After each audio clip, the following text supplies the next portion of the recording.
we've seen some amazing heroes push to the limits and become epic villains. Mirror images of the other heroes, many still with the same goals, but adopting a new way of achieving them. But sometimes, a villain, even one so dastardly, who's hell-bent on destroying everything and everyone around them, and something comes along that changes their heart, forcing them to turn over a new leaf. From the Grinch to Captain Barbossa and beyond, some villains are just too good to stay bad. Before we begin, please like, share, and subscribe to our channel. Every new sub helps us achieve our goal and keeps us motivated to create new content. With that being said, I'm your host, Jamie, and here are 10 villains who became heroes. Number 1, Loki.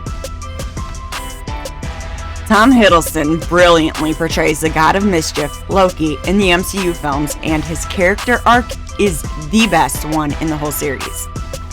When Loki is first introduced, it's known that he's out for himself, wanting the throne, and nothing will stand in his way. He comes off very conniving, tricking his brother, father, mother, and everybody else around to try and steal Odin's throne.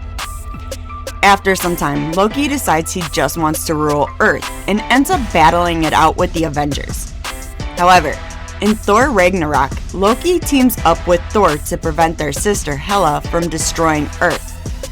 This is a tipping point for Loki as he starts understanding the consequences to his actions.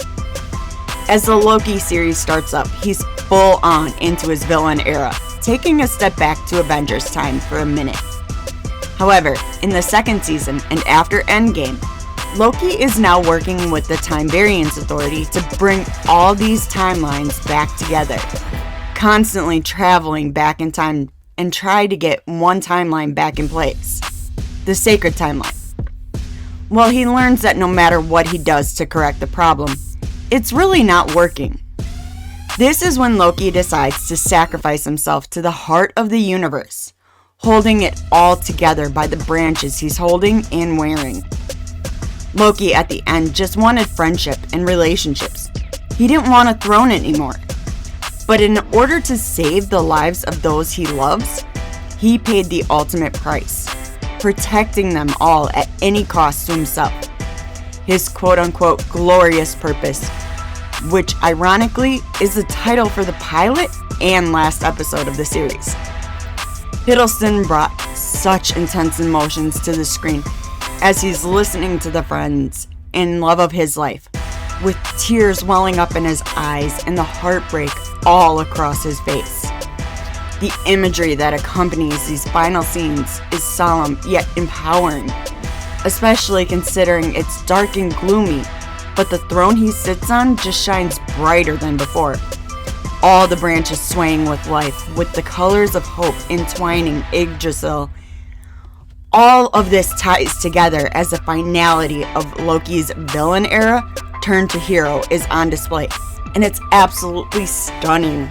Make sure to check out the whole MCU over on Disney+. Number 2, Apollo Creed. The Rocky franchise started in 1976 with Sylvester Stallone as Rocky Balboa, a street hustler and leg breaker for a local bookie, and Carl Weathers as the antagonist boxing champion, Apollo Creed.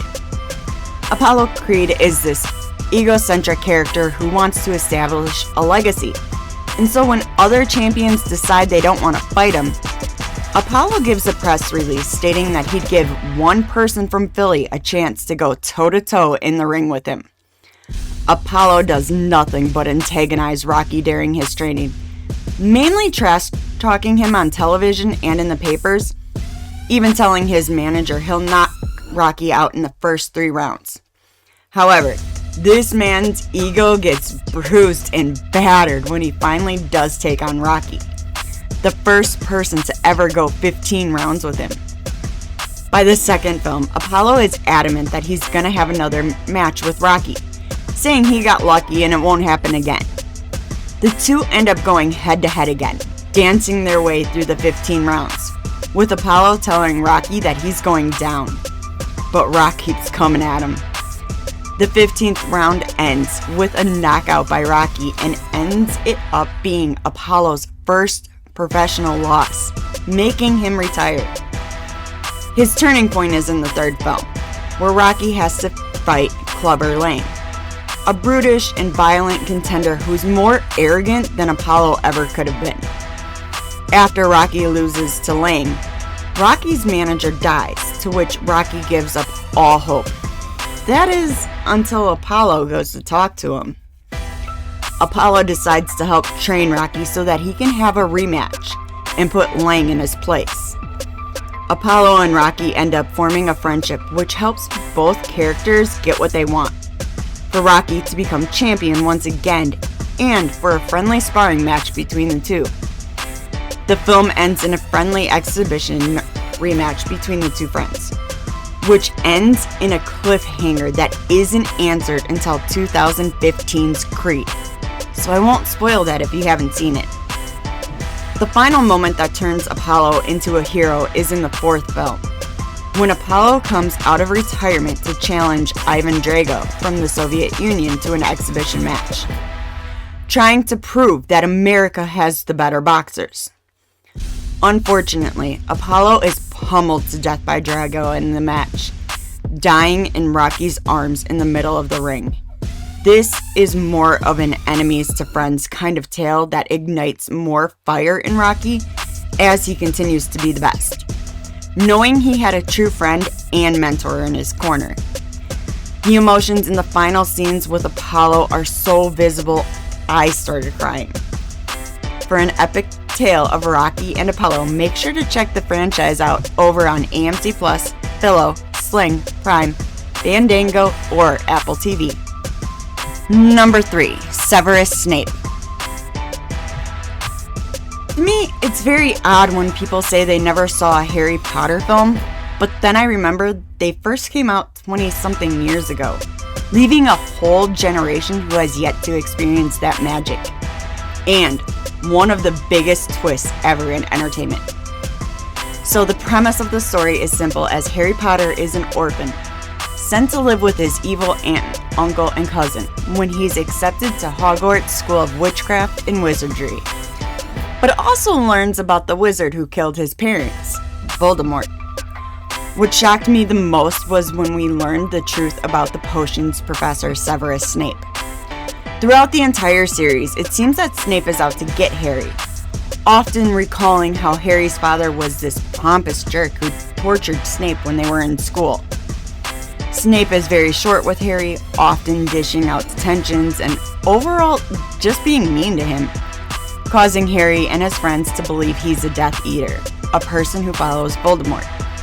And Snape plays this role very well.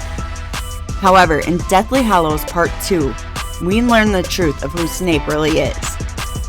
After Voldemort slices Snape's throat, Harry and friends enter the boathouse to talk to him. Snape tells Harry to get a vial and take his tear to the Pensieve. When Harry does this, we see tons of flashbacks of Snape with Lily, Harry's mother, with one image coming back that breaks my heart as he holds a dead Lily in front of Harry's crib, crying his eyes out. We also get to see a conversation between Snape and Dumbledore, where Dumbledore tells Snape that Harry has lily eyes, also revealing that Snape loves Lily, as he swishes his wand around, producing his Do Patronus, saying, always. Snape has done everything to protect Harry against Voldemort, even getting angry with Dumbledore about using him as bait. But ultimately, Snape was the hero who guarded Harry from the evils, who protected him when nobody else would. Similar to that tough love concept. Once it's revealed that Snape was actually this honorable guy, I can't go back to disliking his character at all.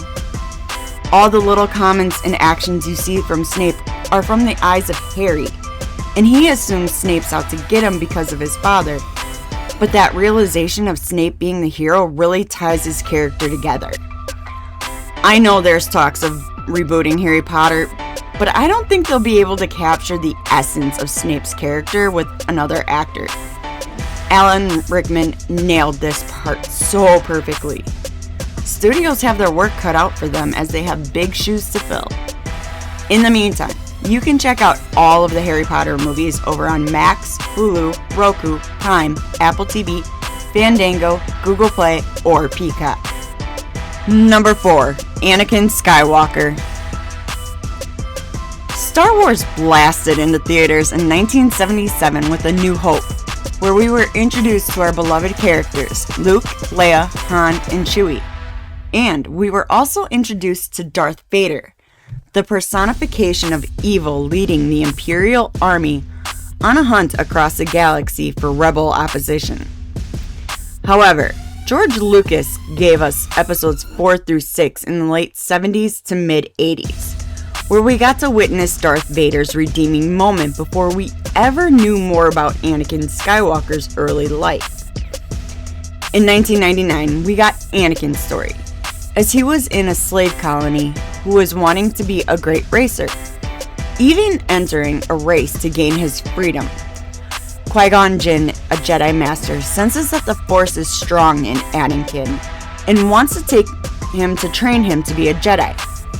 More importantly, believing in a prophecy that the Chosen One will restore balance within the shaky Force.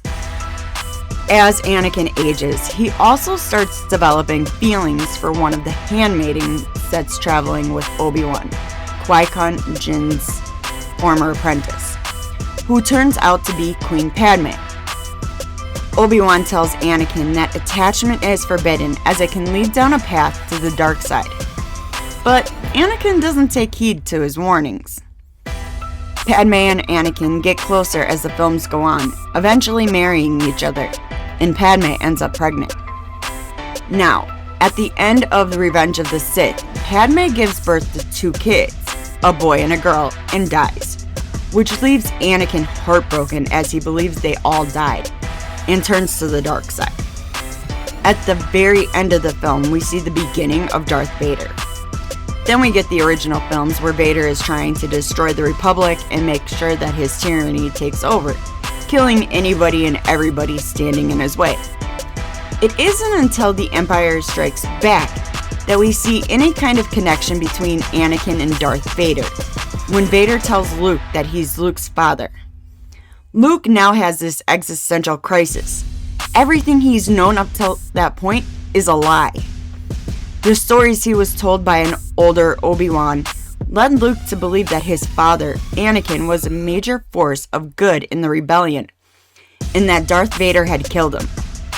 Luke attempts to reach out with the Force and senses the struggle within his father, and knows that even if it's the slimmest of chances, he can turn his father back to the light.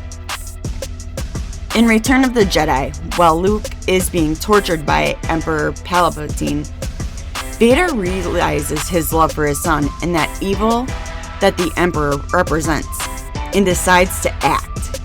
Vader takes Palpatine and throws him down the shaft, causing Palpatine's death, and ultimately his own, just to save his son. Vader even tells Luke that he was right about him. Vader caused the downfall of the Empire when he killed Palpatine, which was originally against what he wanted, but he knew that he could not sit back and watch his son die a slow, torturous death, making love the one redeeming quality Vader had, even against all the warnings. Make sure to take a trip to galaxies far, far away over on Disney+, Prime, Apple TV, or Fandango. Number 5. Bologna Screw.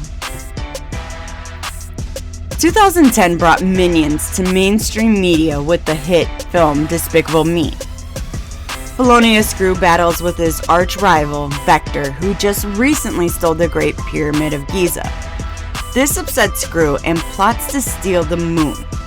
He goes through all these lengths to get the moon to his laboratory, with the help of his army of minions, using a shrink ray they stole from Southeast Asia.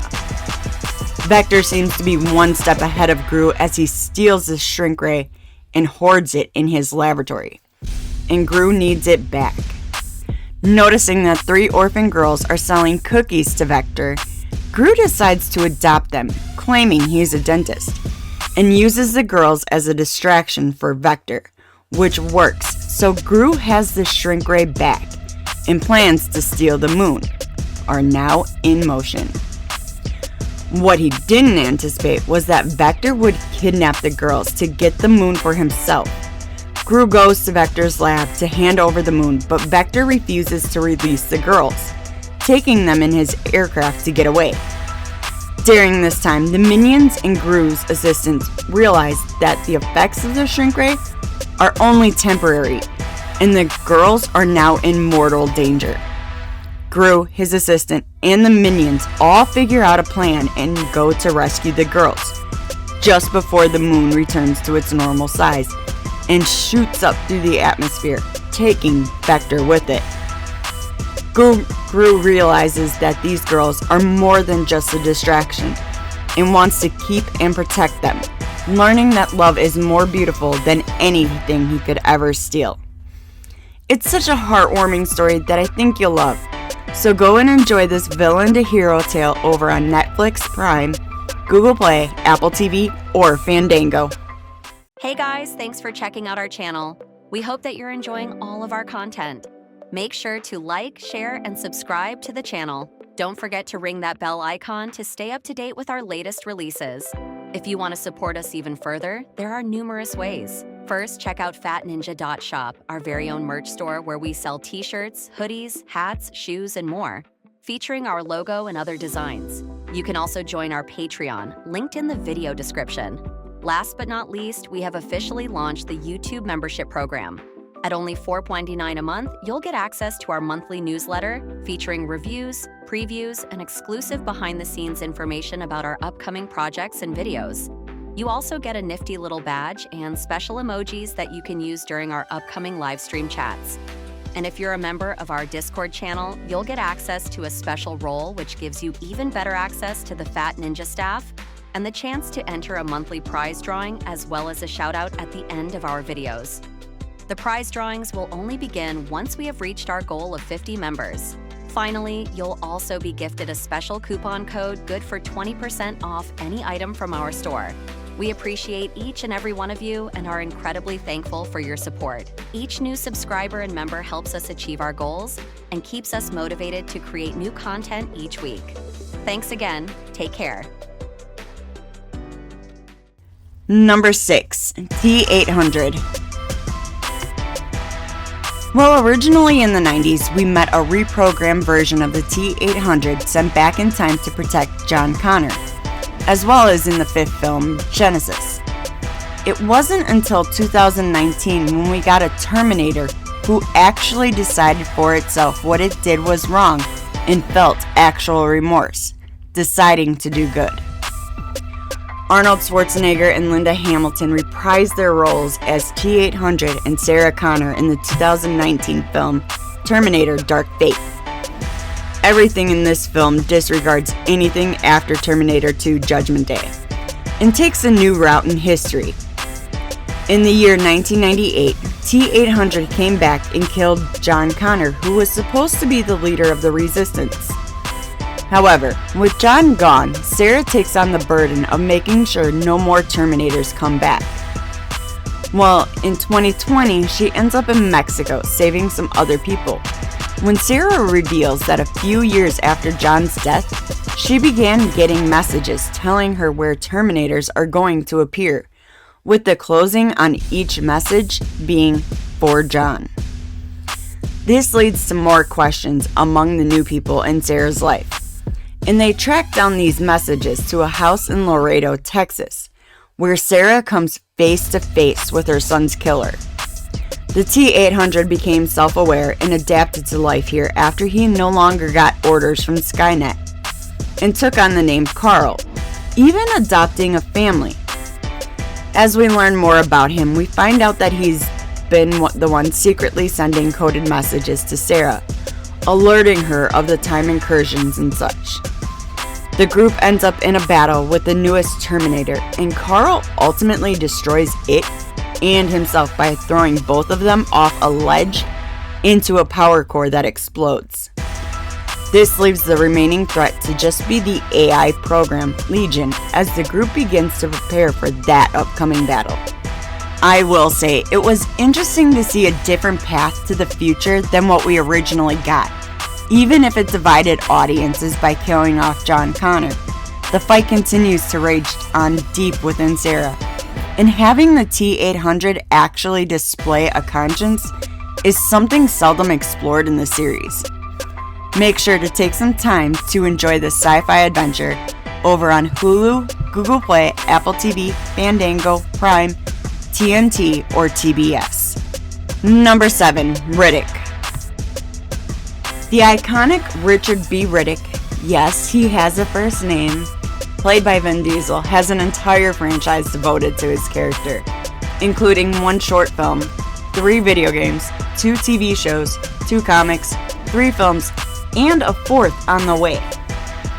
In this story, we follow Riddick, who we first meet in the film Pitch Black, where he's being transported to a prison planet to serve his time for heinous crimes he's committed. When the spacecraft is damaged, causing them to crash land on a desolate planet. While stranded on the planet, they attempt repairs on the ship. But there's a problem. There are creatures lurking in the dark, waiting to hunt them. Bounty hunter Johns makes a deal with Riddick, telling him if he agrees to protect them, he might be willing to help him out in exchange. Riddick is also able to see the creatures during the intense dark night due to his eyeshine that he received in a prison during another sentence years prior, and is able to overpower and kill one of the monsters due to his exceptional strength and fighting capabilities. All this culminates to Riddick saving everybody he can, and they escape the planet. Throughout the series, Riddick is portrayed as a violent and deadly villain, a notorious murderer who will stop at nothing to ensure his survival. Throughout the films, his character is explored more in depth, and in the film The Chronicles of Riddick, he learns that his home planet is being threatened by necromongers, a religious group seeking to control and causing death and destruction to all those who don't convert. Sound familiar? Riddick comes back to Furia, and while doing some recon, he initially doesn't want to get involved because this isn't his fight. But when one of his friends is killed, Riddick goes on a rampage, ultimately bringing a battle to the necromonger's doorstep. He takes on the Lord Marshal and kills him, which in turn makes Riddick the new Lord Marshal, causing the necromongers to submit to Riddick's leadership and saving the world. It's an epic showdown and a great storyline that continues to flow throughout all the forms of media, making a whole universe complete. Make sure to check out any of the Riddick films over on Peacock or Google Play, and we'll keep you updated on when the 4th film comes out. Number 8. Jaws. We are first introduced to the giant henchman Jaws in the 1977 spy thriller The Spy Who Loved Me, featuring Roger Moore as James Bond and Richard Kiel as Jaws. Bond is on a mission to figure out what the megalomaniac Carl Stromberg is planning, knowing that missiles were launched 9 months previously. Stromberg hired Jaws to take out Bond and any accomplices he has, and Jaws does not want to leave the job unfinished. Jaws got his name because of his teeth, which have been replaced by titanium, allowing him to bite through literally anything. He first meets up with Bond in Egypt, where Bond just barely gets away, causing Jaws to follow after Bond to Sardinia. Jaws gets his ass handed to him, however, when Bond forces him off the road in a wicked car accident, but he survives. He reappears for the final showdown against 007, but is ultimately stopped when he's later dropped into a shark tank by Bond. But once again, Jaws survives by killing the sharks and swimming away to safety. Years later, in Moonraker, Jaws comes back to face off against the 007 and throws Bond out of a plane while he lands on some circus equipment. The Roger Moore era of Bond films were a bit goofy to say the least. After some time, Bond ends up in Rio de Janeiro during Rio Carnival, where Jaws yet again attacks him. The two tussle and Bond escapes via parachute, while Jaws' cable car on Sugarloaf Mountain crashes, but he's rescued by a young, beautiful blonde woman named Dolly. This is where Jaws falls in love and starts to change his ways. By the end, Jaws and Bond put their past behind them and form a unique alliance, fighting off the bigger enemy who wishes to destroy the Earth as we know it, ultimately defeating their foe. While often a bit ridiculous and cheesy, the character development and the storylines have always at least been intriguing. And the spy genre wouldn't be what it is if it weren't for a James Bond franchise. So get your license to thrill and check out this franchise out on Fandango, Prime, or Apple TV. Number 9, Leon. Starring Jean Reno, Gary Oldman, and the film debut for Natalie Portman, we follow Leon, a hitman for the Mafia. Leon is a grief-stricken man who lost the love of his life when her father killed her due to their relationship. After Leon kills her father, he comes to America to hide out, when he meets little Tony and trains to be a hitman. One day, Leon is coming back from the store when he meets a young girl, Mathilda, who is just sitting in the hallway smoking. Mathilda's family is working with some corrupt DEA agents, hiding drugs. And when the agents realize the family has been stealing from them, these guys come in, guns blazing, killing everybody in the apartment. Mathilda is just coming back when she becomes aware of what happened, and goes to Leon's door hoping he'll give her sanctuary, which he reluctantly does. She learns that he's a hitman, and so she wants to learn how to do what he does, to get revenge on the people who killed her family. At first, Leon is hesitant about showing her anything, but after a while, he warms up to her and empathizes with her situation, so he decides to mentor her. While Leon is out on a job, Mathilda takes a bunch of guns to the DEA office where she intends to get her revenge, but is caught before she's able to carry out the act. Word gets to Leon, so he comes rushing in to save her. After they're all back home and settled, Mathilda goes to the grocery store, and NYPD ESU shows up, wanting to take her, and they ambush Leon's apartment. But Leon turns the tables on them and rescues Mathilda yet again. Creating a hole in an air shaft, he is able to get her out, and tells her to meet him at Little Tony's in an hour. The ESU launches a grenade into the apartment, wounding him, and in order to escape, Leon is forced to disguise himself as an ESU agent, sneaking past everybody, except the corrupt DEA agent, who recognizes him and shoots him in the back. Mathilda is able to go back to school and tries to live a normal life after all this with the aid of little Tony, due to Leon telling him to give his money to her if anything happens. Leon through this entire film is portrayed as a villain due to being a hitman. But there's a fine line between love and hate. He started killing out of hate, which caused him to be exceptional at what he did. But bringing in 12-year-old Mathilda led him to love again, ultimately sacrificing himself so she can have a better life. It's kind of bittersweet. But let me know your thoughts after you check out this classic story over on Prime, Google Play, Apple TV, or Fandango. Number 10, Johnny. 1984 was a great year for films. One of those films being The Karate Kid, which kicked off an entire franchise following the trials and tribulations of Mr. Miyagi and Daniel LaRusso. We follow Daniel as he moves from New Jersey to California, where he is relentlessly bullied by Johnny after an incident at the beach involving a girl, and Johnny's pals, who are all members of karate school named Cobra Kai.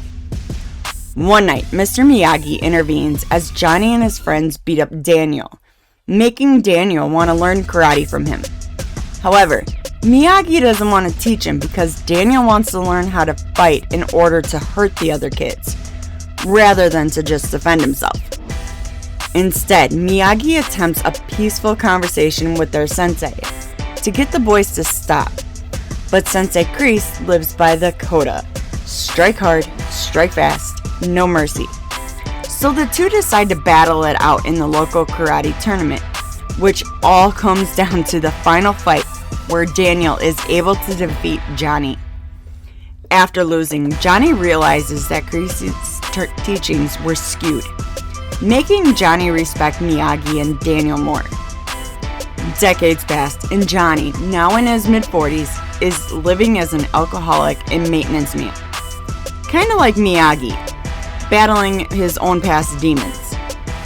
During the Cobra Kai series, we see that Daniel has his life together and Johnny is lacking in pretty much every aspect of his life. However, during one drunken trip to the convenience store for a late-night slice of pizza, he runs into the kid from next door, Miguel, getting bullied by a bunch of asshole high schoolers. And at first, doesn't want to get involved, until one of them fucks with his car, and then Johnny lays a little whoop-ass on those punks. Johnny ends up teaching Miguel karate in order to defend and stand up for himself, and reopens Cobra Kai Dojo to teach others to do the same, which gets Daniel suspicious due to his own prejudices against Johnny to open Miyagi-Do Dojo. Cobra Kai becomes pretty popular and starts to attract many students, earning Johnny quite a bit of money. However, his interactions with these kids makes him proud, and so he begins to teach them in a more positive light than what he was taught, knowing that sometimes you need patience and acceptance. However, Johnny still has a hard time of keeping his anger in check, sometimes lashing out at his students. But with his growing bond with Miguel, he sees the errors of his ways and continues to work on himself. Then, Sensei Kreese makes a dramatic return by showing up one night at the new dojo location and attempting to reclaim his position at Cobra Kai once again, instilling fear and anger in these students. Knowing this is wrong, Johnny reluctantly teams up with Daniel to bring down Kreese and his toxic ways. Johnny and Kreese end up in a one-on-one match, which Johnny is able to take down Kreese, causing him to tap out due to a chokehold. Even expels Kreese from the dojo, realizing some people never change. As the series progresses and more nemesis from the past return, we see Johnny struggle with doing the right thing, but always doing his best for the people he cares about, resulting in probably one of the best character arcs to the franchise. To see the epic tale of Johnny Lawrence, make sure to check out all 6 seasons over on Netflix. And you can also catch the Karate Kid films over on Philo, Prime, Google Play, Apple TV, or Fandango. Thanks for checking out the video. Did we leave any films off the list? Let us know in the comments. If you enjoyed the video, please like, share, and subscribe to our channel. Don't forget to tap that bell icon to stay up to date with our latest releases. You can reach out to us on Twitter or X at Studios Fat, or chat with us on Discord, linked below. We're also now on Blue Sky. You can find us at studiosfat.bsky.social, which will also link below. If you're really enjoying our content and want to help support us, click that join button for exclusive content, rewards, and perks. Make sure to check out our very own merch store located at fatninja.shop. All proceeds go towards our next film project, so we'd greatly appreciate it. I've been your host, Jamie. Thanks again, and see you in the next one.